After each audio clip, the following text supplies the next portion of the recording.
when I do one, we take about 50 photographs. I get a real, large amount of photographs going, and that way I've got a real log of information to go from. Because most of the models, like particularly that Triumph up there and the Vincent, those are standard production models. Not much have changed on them. It's whoever restored them. If they restored them accurately is the problem.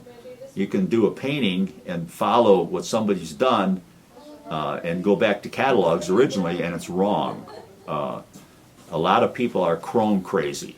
When they do a restoration, they overdo the chrome.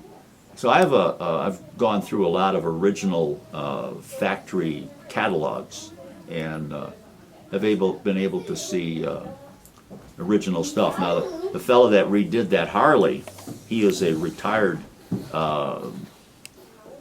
general. He was a Vietnam guy.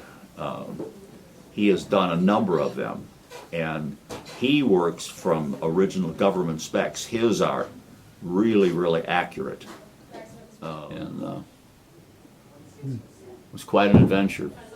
Quite an adventure for a young guy at 20 years old. And I started that stuff in my late teens, going to motorcycle racing tracks. It was a lot of fun and a lot of work, and it really kept me away from the seedier things of life, because my hands were a mess, my fingernails were non-existent. I had a lot of oil and such matter on my clothes, but I stayed out of the bars and all of that other stuff.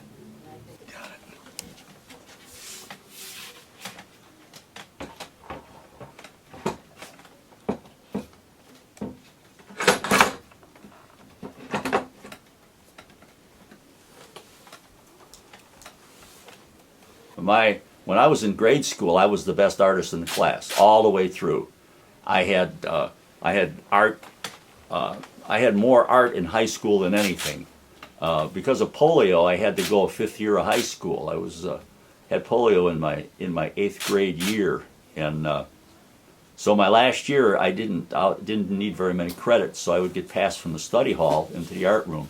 I was spending my last year in high school. I was spending 4 actual class hours in art, and my art teacher, Mr. Fisher, was he's my all-time favorite. He was a great guy. He would sit and talk with me, and he always told me that I had enough talent to make a living at it. And he's telling me what art school I should go to and all this and that. A few years later, I ended up going to that art school in Chicago.